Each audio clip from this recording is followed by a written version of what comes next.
bem-vindos ao podcast do Instituto Ludwig Fomes Brasil. Meu nome é Bruno Garchagen. Hoje eu converso com André Azevedo Alves, doutor em ciência política e professor.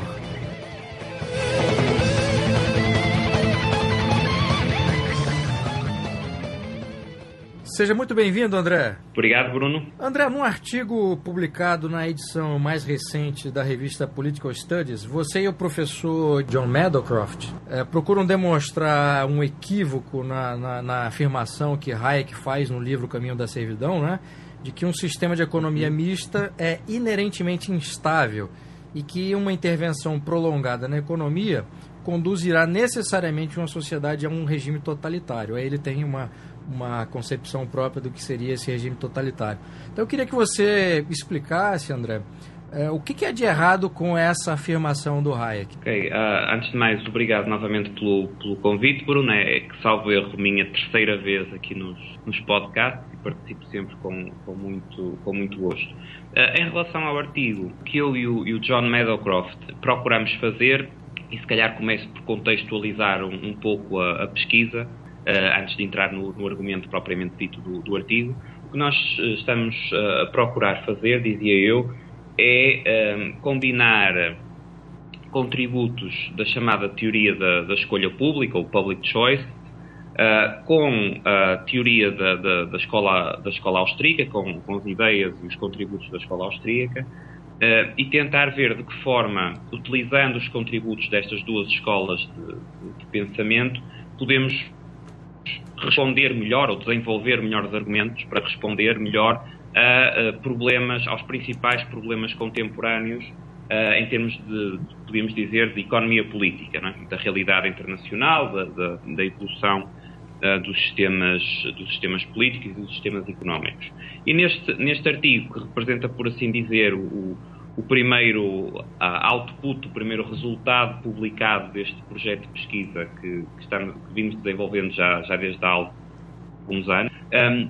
Neste primeiro artigo, nós começamos por analisar criticamente, como referiste, o argumento de Friedrich Hayek na obra O Caminho para a Servidão, que muitas vezes é designado como o argumento de slippery slope, que é a ideia de que, passado um determinado patamar, ou acima de um determinado patamar de intervenção do Estado, você não consegue mais travar o curso para o estabelecimento de um regime totalitário, do totalitarismo.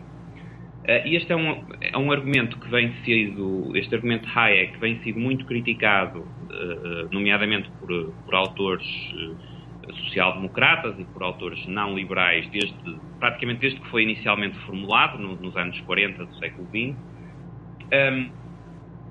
E o que nos motivou para trabalhar o tema foi que refletindo sobre muitas dessas críticas e analisando em profundidade muitas dessas críticas, eu e o John chegamos à conclusão que havia algo, ainda que nós não concordássemos totalmente com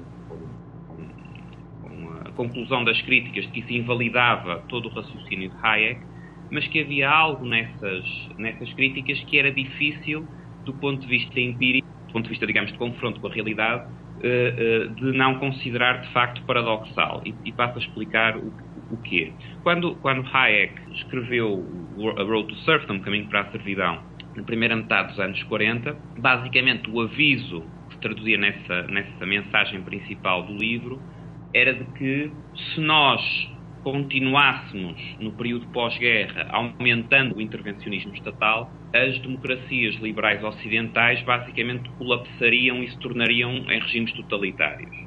E nós temos agora para trás, desde essa altura, cerca de 7 décadas, 70 anos de experiência prática, não é? E em que observamos duas coisas. Muitas das economias a que Hayek se referia, de facto, continuaram aumentando o grau de intervencionismo estatal e aumentaram de forma bastante significativa e, ao mesmo tempo, pelo menos na nossa interpretação, e creio que isso será a interpretação, embora isso seja discutível, mas será a interpretação da maior parte dos observadores, não se transformaram em regimes totalitários. Portanto, provavelmente o próprio Hayek não classificaria se estivesse vivo hoje, sei lá, o Reino Unido como um regime totalitário, ou a Alemanha de hoje como um regime totalitário. E, portanto, basicamente o artigo procura responder a este paradoxo, ou seja, o que é que estará errado na lógica de Hayek que levou a essa previsão que na nossa interpretação de facto não se verifica, mas por outro lado, em que medida é que isso não invalida completamente a lógica de argumentação de Hayek, e o que é que precisa ser feito para, digamos, salvar o que está correto e o que é válido no pensamento de Hayek para o aplicar à realidade contemporânea. Agora, na afirmação de Hayek que você mencionou, André, a que você atribui esse equívoco teórico, digamos assim, que fundamenta essa afirmação? Você acha que o momento histórico em que o Hayek escreveu o livro fez com que ele chegasse a uma conclusão, enfim, por conta mesmo daquilo que estava se passando no mundo, ou o problema é outro? Eu acho que há dois problemas.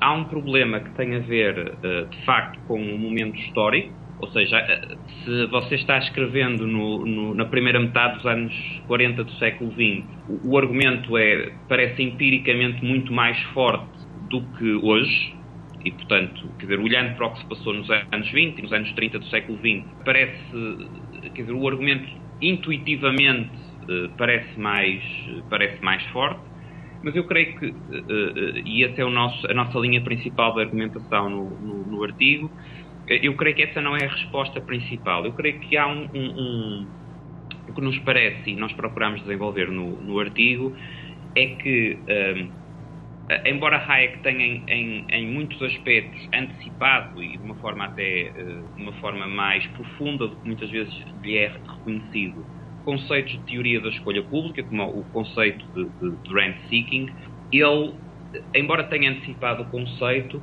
não foi depois consistente na sua aplicação, nomeadamente na sua aplicação ao seu próprio argumento da slippery slope, deste deslizamento para o totalitarismo. E a nosso ver, ele não foi totalmente consistente porque não compreendeu totalmente ou não desenvolveu totalmente a ideia de que as próprias economias, digamos, intervencionadas ou economias mistas, ou enfim, como quisermos chamar, economias que não são nem totalitárias, nem economias que chamaríamos de laissez-faire, economias mais liberais, não é? Mais de acordo com o ideal liberal. No fundo, aquilo que temos hoje, as tais economias intervencionadas, que são hoje o paradigma dominante na maior parte do mundo desenvolvido, não é? Ainda que com diferentes graus de intervencionismo, Hayek dizia eu, não percebeu ou não desenvolveu suficientemente a ideia de que elas poderiam ser estáveis, não é? Ou seja, de que os mesmos mecanismos que levam a que haja fortes incentivos, partindo de uma posição, digamos, mais liberal, de uma posição de partida da economia com menos intervenção, que os mesmos mecanismos que levam a que haja fortes incentivos, a que haja medidas intervencionistas, podem também, a partir de certo ponto, gerar algum travão a medidas intervencionistas, digamos, mais fortes, não é? Ou seja, que pode haver que ao invés de haver necessariamente uma slippery slope, nós em algumas condições institucionais podemos ter uma situação de, digamos, intervencionismo que gera condições para a sua própria estabilidade, não é? Um pouco, para usar uma linguagem um pouco mais, talvez metafórica, mas mais fácil de compreender, é como se nós pudéssemos ter alguns tipos de parasitas, digamos assim, que não matam o animal que estão parasitando, não é? Portanto, que se adaptam ao animal e que aprendem a sobreviver ao longo do tempo sem necessariamente conduzir à via totalitária. Por outro lado, o que nós observamos, e isto é particularmente claro, ou torna-se mais evidente depois da queda do Muro de Berlim, o que nós assistimos na realidade é que os próprios regimes totalitários, no sentido, enfim, mais mais próprio do termo, mais completo do termo, são cada vez mais raros. Ou seja, os regimes totalitários puros são cada vez mais raros. Eles próprios parecem ser muito instáveis. E aí o argumento central do artigo é que não é tanto a intervenção gradual que gera uma instabilidade que conduz necessariamente ao totalitarismo. Por outro lado, o que acontece é que o próprio totalitarismo, por um conjunto de razões que exploramos no texto, é ele próprio instável, da mesma forma que também é instável, porque há muitos incentivos a aumentarem o intervencionismo numa situação de partida de laissez-faire. Conjugando estas duas condições, ou seja, se a situação de laissez-faire é instável, se a situação de totalitarismo também tenderá a ser instável, então, em muitas condições institucionais, o que nós argumentamos é que será provavelmente uma economia com algum grau de intervencionismo que tenderá a ser mais estável. E essa estabilidade que vocês identificaram, ela é resultado de uma ordem própria criada a partir dessas intervenções, André? Eu não diria criada diretamente a partir dessas intervenções. Ou seja, não é o argumento não é de que as intervenções em si mesmas aumentam a estabilidade, digamos, da economia ou do sistema político. É um argumento mais com base nos incentivos ou desincentivos à prática de rent-seeking, ou seja, à prática de, basicamente, de extração de rendimento por via do processo político. Não é? Então, a nossa lógica é um pouco a seguinte, ou é essencialmente a seguinte: quando você parte de uma situação em que o grau de intervenção na economia é muito reduzido, podemos pensar, por exemplo, o Reino Unido, segunda metade do século XIX, por exemplo, talvez um dos exemplos que se aproximaria mais do caso ideal, ainda que não haja nenhum exemplo prático, obviamente nunca há uma situação ideal, mas seria um dos casos que se aproximaria mais. Nessa situação, muito próxima, digamos, de uma economia relativamente laissez-faire, os primeiros grupos que consigam ser bem-sucedidos em termos de atividades de rent-seeking, ou seja, de extração de rendimento por via do processo político, vão ter um benefício muito grande. E vão ter um benefício muito grande. Porquê? Porque a economia está crescendo muito, está sendo muito produtiva, precisamente por estar próxima de uma situação de laissez-faire, e, portanto, os primeiros grupos que conseguem interferir a seu favor por via do processo político vão ter um payoff, um benefício muito grande. E, portanto, essa situação de partida próxima do laissez-faire fica muito difícil de manter, porque os incentivos para que alguns grupos comecem a extrair rendimentos pelo processo político são muito grandes. No entanto, à medida que o grau de intervencionismo e, portanto, também as atividades de rent-seeking vão proliferando, o próprio retorno associado a essas atividades, o rendimento associado a essas atividades, o rendimento marginal, se quisermos, para usar a linguagem económica mais formal, vai diminuindo. E, portanto, pode começar a haver, nós não argumentamos que existe sempre, ou seja, em algumas circunstâncias existe, noutras poderá não existir. Mas em muitas circunstâncias, e nós argumentamos que esse será o caso das tais sociedades que após 7 décadas de aumento do intervencionismo se mantêm, portanto, não deslizaram para o totalitarismo, há incentivos, a partir de certa altura, para conter o intervencionismo, porque os tais benefícios das atividades do rent-seeking adicionais já não são tão grandes e os prejuízos globais começam a ser muito visíveis. Por exemplo, é nesse contexto que nós enquadramos a ascensão no final dos anos 70 e depois alguns anos 80 por exemplo, de Margaret Thatcher no Reino Unido, não é? Que é um pouco... Margaret Thatcher não reverteu a economia do Reino Unido para a situação da segunda metade do século XIX, nem nada que se pareça, não é? Portanto, continuou tendo um elevado nível de intervencionismo estatal, mas basicamente o que foi feito foi colocado um travão a alguns desses mecanismos de intervencionismo e daqueles que estavam, digamos, causando mais danos. Daí que, enfim, poderia ser dado exemplos de outros países, Ou seja, aparentemente há alguns países, alguns sistemas económicos e políticos que possuem a capacidade de manter os tais elevados graus, ou relativamente elevados graus de intervenção, mas ao mesmo tempo ter travões, ter freios institucionais que impedem que o sistema como um todo se torne totalitário. Esses freios institucionais que são criados no âmbito da política formal, André, eles, ao mesmo tempo que eles freiam esse caminho rumo ao totalitarismo mais grave, digamos assim, ao mesmo tempo eles profissionalizam a administração pública e impedem também que haja uma mudança maior no sentido de liberalização, né? Eu tenderia a concordar com a afirmação. Eu diria que uma outra parte do nosso argumento é que a razão também pela qual nós não vemos o estabelecimento, não assistimos ao estabelecimento de regimes totalitários, não obstante o crescimento da intervenção, o aumento da intervenção, é que também por um conjunto de razões políticas, institucionais, até tecnológicas, hoje existem modos mais subtis de controle, não é? E, portanto, a própria tecnologia de intervenção, digamos assim, é uma tecnologia, a tecnologia agora em sentido mais abrangente, incluindo também os próprios mecanismos legais e institucionais, é uma tecnologia que não requer o grau de, digamos, por exemplo, de uso da força que requereria para fazer a mesma coisa há 100 anos atrás. Não é? E, portanto, a nível da própria administração pública, a nível da regulação, etc., há um conjunto de atividades de intervenção que podem ser feitas de uma forma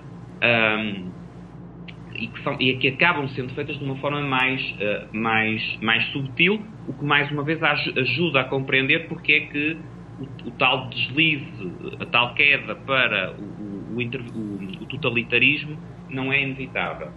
Há uma segunda questão, que é uma questão que nós não respondemos totalmente neste artigo, só que deixamos em aberto também, e que estamos, que eu e o John Meadowcroft, portanto, que se insere no tal programa de pesquisa que estamos a trabalhar e que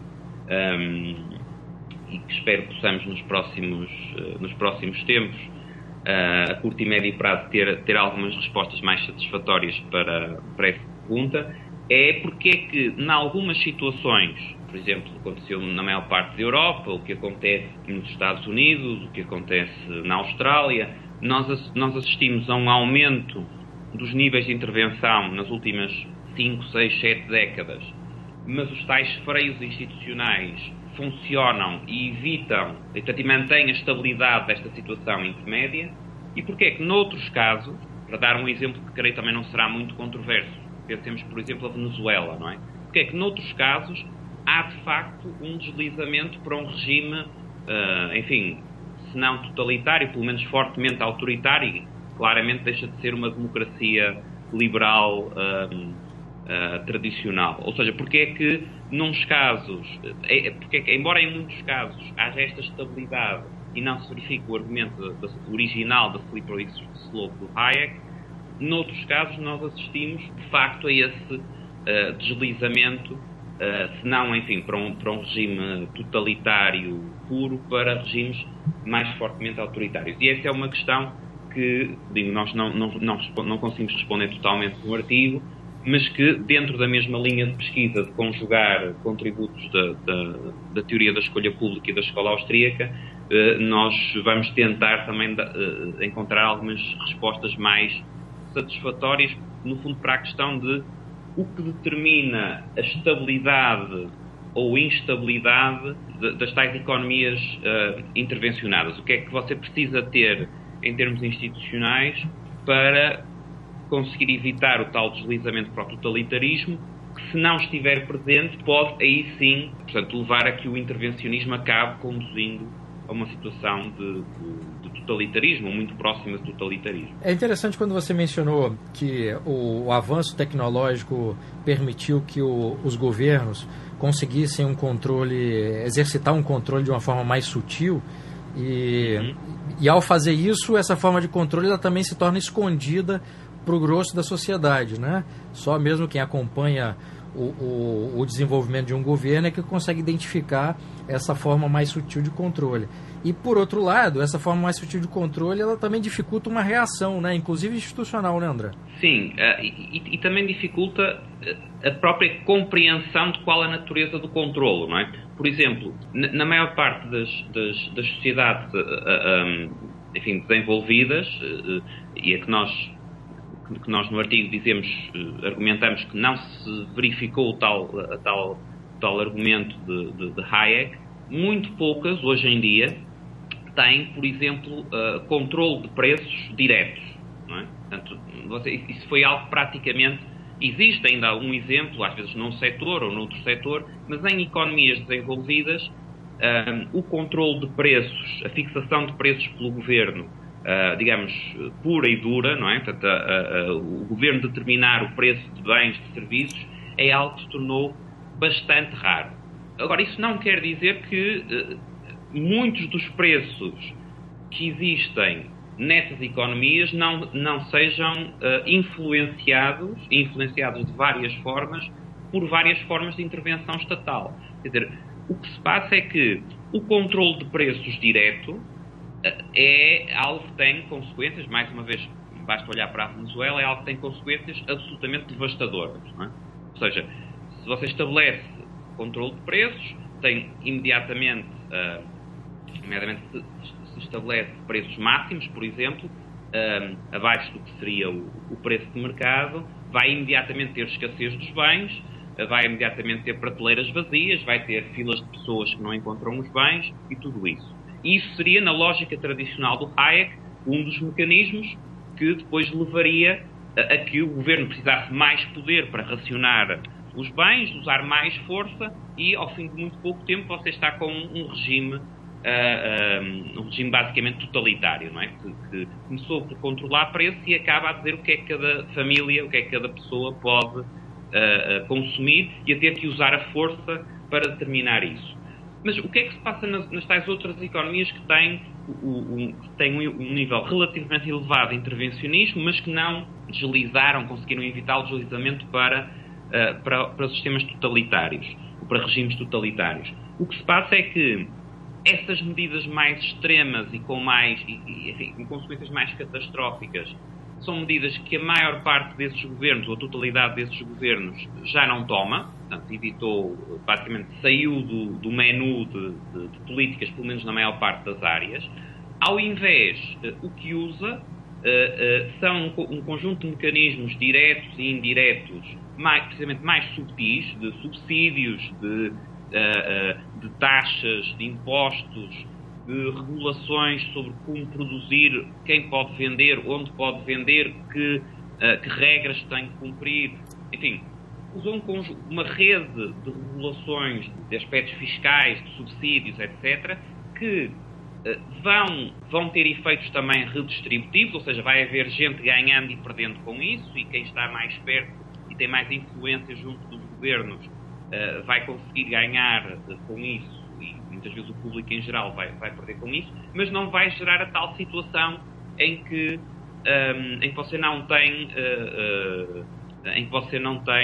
os bens nos supermercados, não é? Portanto, em que não gera a tal situação caótica. E mais uma vez, ao não gerar as tais situações de ruptura, torna-se mais estável, não é? Portanto, porque o próprio mal-estar que provoca é mais, não é tão intenso, não é tão claro quais são as causas desse mal-estar e, portanto, são formas de intervenção que se tornam mais, digamos assim, politicamente sustentáveis ao longo do tempo. No caso do Brasil, não sei se em Portugal isso tem algo parecido, mas no caso do Brasil, além desses elementos todos que você mencionou, que define o preço de um objeto ou serviço, né, com intervenção direta ou indireta do governo, aqui no Brasil o governo define, por exemplo, o preço de determinados medicamentos.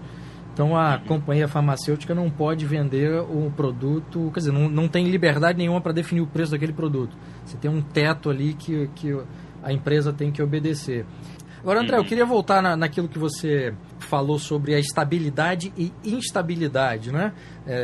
A estabilidade no sistema de economia mista e a instabilidade num ambiente de laissez-faire ou de totalitarismo. E é a pergunta para encerrar o podcast. Quais são as implicações, André, para as liberdades individuais, políticas e econômicas, tanto da estabilidade de um sistema de economia mista, que foi a realidade que você tratou nesse artigo, quanto uma instabilidade num ambiente mais liberal? Eu diria que há 3 implicações principais, e agora até as colocaria até numa perspectiva especificamente de implicações e de preocupações numa perspectiva mais liberal. Uma primeira implicação é que o argumento que continua sendo muito utilizado, nomeadamente por liberais, o argumento tradicional da slippery slope, que é um argumento retoricamente muito poderoso, embora seja retoricamente muito poderoso e seja fácil de transmitir e de comunicar, deve ser usado com muita cautela. Precisamente porque, pelas razões que estivemos a falar, quer do ponto de vista empírico, quer do ponto de vista teórico, pelo menos não tem aplicação universal. Poderá haver alguns casos em que faz sentido utilizar esse argumento, mas claramente não faz sentido aplicá-lo de forma universal. E, portanto, quando isso eu vejo com bastante, é algo que assistimos com bastante frequência, quando, por exemplo, a cada eleição em países que são basicamente, continuam sendo regimes, são democracias liberais e não totalitários, quando a cada eleição se anuncia que se ganhar determinado candidato ou determinado partido vem aí o totalitarismo, porque estamos chegando ao ponto em que isso vai ser inevitável, eu recomendaria, e enfim, do nosso artigo resulta essa primeira recomendação, que esse argumento fosse usado com cautela e com prudência. Uma segunda implicação é que nós precisamos estudar melhor e perceber melhor a aplicação dos argumentos de teoria da escolha pública e da escola austríaca nas economias e nos sistemas políticos reais que temos, que não são nem o ideal liberal, nem sistemas totalitários. E, portanto, nós precisamos perceber melhor como é que as ideias que eu acredito que são analiticamente e teoricamente muito poderosas da escola austríaca e da teoria da escolha pública, mas como é que elas, de facto, se aplicam a contextos que não são nem o contexto de uma sociedade liberal não intervencionada, nem o contexto de uma sociedade de um regime totalitário. Em terceiro lugar, como terceira grande implicação, eu creio que precisamos perceber também melhor a natureza por um lado, dos incentivos e, por outro lado, dos efeitos das atividades do rent-seeking, portanto, as tais atividades que eu falei há pouco, de extração de rendimentos por via do processo político, de perceber melhor as implicações dessas atividades nas tais economias mistas, não é? Que, mais uma vez, nós percebemos bem, e em teoria isso está bastante bem explorado, qual é a implicação do rent-seeking para uma situação de partida, que é uma situação de partida, digamos, de baixo grau de intervencionismo. Percebemos também relativamente bem porque é que, se chegarmos a um contexto em que o rent-seeking está dominante, porque é que essa sociedade tenderá a ser instável e a colapsar, porque basicamente ninguém está produzindo riqueza e todo mundo está tentando extrair por via do processo político de rendimento. Percebemos menos bem qual é a mecânica destas atividades, portanto, os incentivos a rent-seeking e, por outro lado, também dos efeitos das atividades de rent-seeking nas tais economias mistas, que é o que, de facto, temos, pelo menos na maior parte dos países desenvolvidos, ou na generalidade dos países desenvolvidos, no contexto atual. André, muitíssimo obrigado pela entrevista e parabéns pelo excelente artigo. Obrigado, Bruno.